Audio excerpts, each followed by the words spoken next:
अस्सलामुअलैकुम नाज़रीन कराम, नई वीडियो में आपको खुश आमदीद कहते हैं। किसी को इमरान खान का बल्ले का निशान चाहिए, किसी को इमरान खान का वोटर चाहिए। बस अगर नहीं चाहिए तो इमरान खान नहीं चाहिए, बस उसे माइनस कर दें, उसे निकाल दें तो हम जीत जाएंगे। फिर इमरान खान के सियासी रिसोर्स पर भी नज़र है और इस चीज़ का सभी को अंदाज़ा है कि ग्राउंड पर इमरान खान का रिसोर्स कैसे मौजूद है और इमरान खान के अलावा सियासी इक्वेशन मुकम्मल नहीं होती। आपने देखा, मैंने आपको बताया कि आज फजलुर रहमान भी कहीं ना कहीं ये कहने पर मजबूर हुए कि देखें, मेरा सियासी मुखालिफ जेल में हो तो मैं उसके ख़िलाफ़ तकरीर करूं, मुझे ये बर्दाश्त नहीं है। ये सारे के सारे ऑप्टिक्स होते हैं, महज गुफ्तगू के अंदाज़ होते हैं लोगों को, अवामुन नास को इम्प्रेस करने के लिए। दूसरी जानिब पीपल्स पार्टी जो मुसलसल पाकिस्तान तहरीक इंसाफ से इत्तेहाद की बातें करती है और आज भी पाकिस्तान तहरीक इंसाफ को लेके बिलावल जरदारी ने एक बार फिर कहा, सिर्फ बिलावल जरदारी नहीं बल्कि उनकी दीगर लीडरशिप भी कमो बेश इस ख्वाहिश का इजहार करती आई है। अगर आपको याद हो तो नदीम अफजल चंद ने कहा था कि मैंने अपनी पार्टी को बताया है कि पंजाब में जो एंटी नवाज़ वोट बहुत बड़ी तादाद में मौजूद है, वो वोट अगर लेना है तो फिर पीपल्स पार्टी को आगे बढ़कर पीटीआई के साथ इत्तेहाद करना पड़ेगा। उनके मुताबिक अगले रोज़ ही उनके वालिद को चंद साहब को गिरफ़्तार किया गया। तो ये है पीपल्स पार्टी की ख्वाहिश। आज क्या हुआ? अब बिलावल जरदारी ने कहा है कि पाकिस्तान पीपल्स पार्टी अपने निशान पर एक इलेक्शन लड़ेगी। पीटीआई से 9 मई के वाक़यात में मुलविस लोग माइनस हो गए तो उनके साथ इत्तेहाद के बारे में सोचा जा सकता है। नाज़रीन इकराम, पहली बात यह है कि तहरीक इंसाफ की कोई मजबूरी नहीं है कि वो इत्तेहाद करे बिलावल जरदारी के साथ। हाँ, बिलावल भुट्टो जरदारी की मजबूरी ज़रूर पंजाब में हो सकती है कि पंजाब में उनको अगर स्पेस मिले, कुछ जगह चाहिए, कुछ सियासी कबूलियत चाहिए, तो जाहिर है वो चाहेंगे कि वो पाकिस्तान तहरीक इंसाफ के साथ मिल जाएं। जबकि पाकिस्तान तहरीक इंसाफ का प्रॉब्लम ये है कि पाकिस्तान तहरीक इंसाफ पीपल्स पार्टी या नून लीग के साथ इत्तेहाद नहीं कर सकती। उसकी वजह यह है कि उनकी पूरी जिद्दोजहद या जो पूरे का पूरा सियासी आर्ग्यूमेंट है वो इन दो सियासी जमातों के ख़िलाफ़ है और ये दोनों सियासी जमातें कहीं ना कहीं एक हैं। मसलन इलेक्शन डिले करना था तो अगर मुस्लिम लीग नून इलेक्शन डिले करना चाहती थी तो पाकिस्तान पीपल्स पार्टी ने उससे क्या मुख्तलिफ किया? पाकिस्तान पीपल्स पार्टी ने भी तो वही किया और इलेक्शन मुलतवी हुआ। अब जब पंजाब और खैबर पख्तूनख्वा के इलेक्शन मुलतवी हुए तो पीपल्स पार्टी भी तो उस हुकूमत में शरीक थी जिसमें मुस्लिम लीग नून भी शामिल थी। यही वजह है कि पीपल्स पार्टी और नून लीग को पाकिस्तान तहरीक इंसाफ एक ही नज़र से देखती है और देखना भी चाहिए। फिर तहरीक इंसाफ का वोटर उन्हीं जमातों से तो तंग है जो कहता है कि इन जमातों ने कुछ किया नहीं है और इमरान खान ही कुछ कर सकते हैं। अगर इमरान खान इन दोनों से या इनमें से किसी एक के साथ डील कर लेते हैं तो यकीनन इससे पीटीआई का वोटर मायूस होगा। दूसरी जानिब सूरत हाल ये है कि तहरीक इंसाफ को सियासी मैदान से आउट करने के लिए कोई कसर नहीं छोड़ी जा रही। गाड़ियां जलाने वाले मामले में हमाद अजहर, मियां असलम इकबाल और हसन न्याजी को इश्तिहारी करार दे दिया गया है। बिल्कुल ठीक है, इश्तिहारी करार दे दें। अब 21 अक्टूबर को भी एक इश्तिहारी पाकिस्तान तशरीफ़ ला रहा है।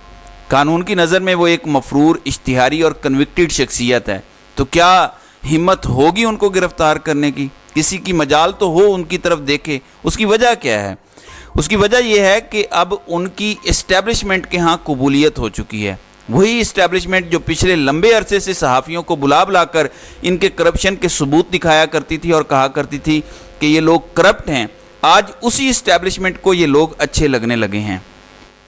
दूसरी जानिब जरताज गुल समेत पाकिस्तान तहरीक इंसाफ के बहुत ज़्यादा रहनुमा कुरान पाक हाथ में थाम कर अपने बयानात रिकॉर्ड करवा रहे हैं और फिर वो बयानात कौम के सामने भी रख रहे हैं और वो बताना कौम को ये चाहते हैं कि देखें, ये जो मामलात हुए इसमें इमरान खान ने किसी किस्म की कोई इंस्ट्रक्शंस नहीं दी थी और हमें कोई हुक्म नहीं दिया, और अगर कल को ये हमें पकड़कर हमसे ज़बरदस्ती कोई बयान दिलवाने की कोशिश करते हैं तो ये हमारा बयान सनद है जो हम हल्फन कह रहे हैं कि इमरान खान ने फ़ौजी तनसीबात पर हमलों का कभी हुक्म जारी नहीं किया।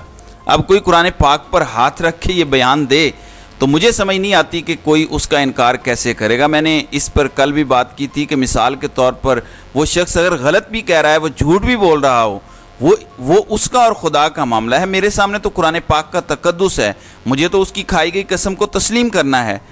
दूसरी जानिब सदाकत अब्बासी घर आए ان کی ایک ویڈیو ریکارڈ ہوئی، اور ویڈیو ریکارڈ ہونے کے بعد ہم نے دیکھا کہ سوشل میڈیا پر بہت زیادہ سوالات اٹھے۔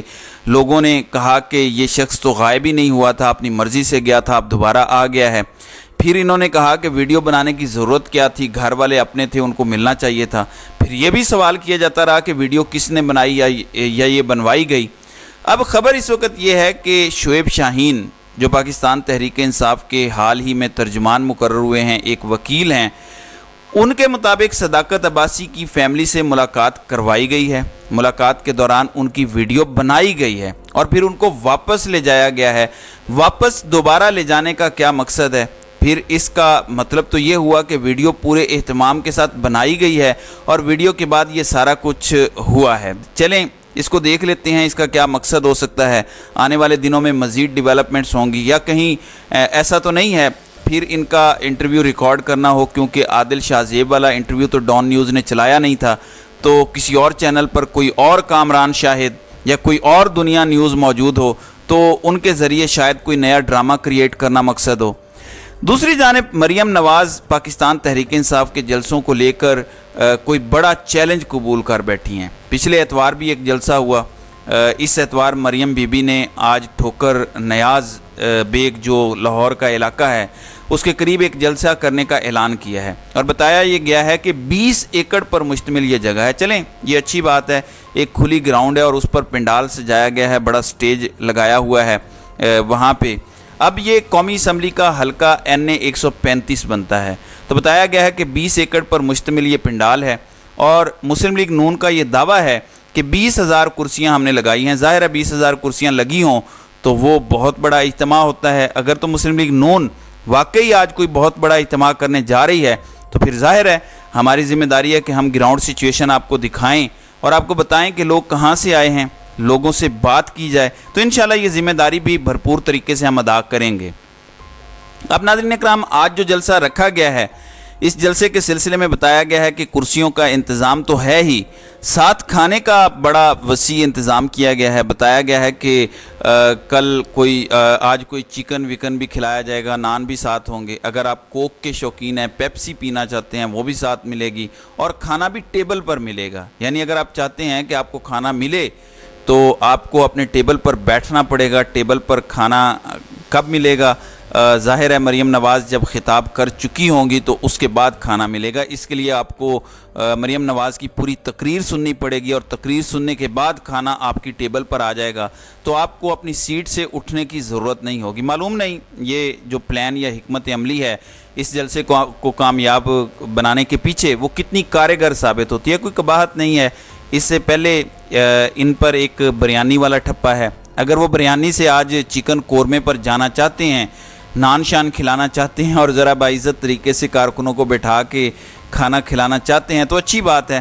سیف الملوک کھوکھر اور ان کے صاحبزادے نے آج وزٹ بھی کیا ہے۔ اب یہ جلسہ کس طرح کا ہوگا، کتنی بڑی تعداد متوقع ہے، اس حوالے سے انشاءاللہ آپ کو آنے والی ویڈیو میں مزید آگاہ کریں گے۔ تو ناظرین کرام، آپ کی اس ویڈیو کے حوالے سے کیا رائے ہے؟ آپ اپنی رائے کا اظہار کامنٹ سیکشن میں ضرور کیجیے گا۔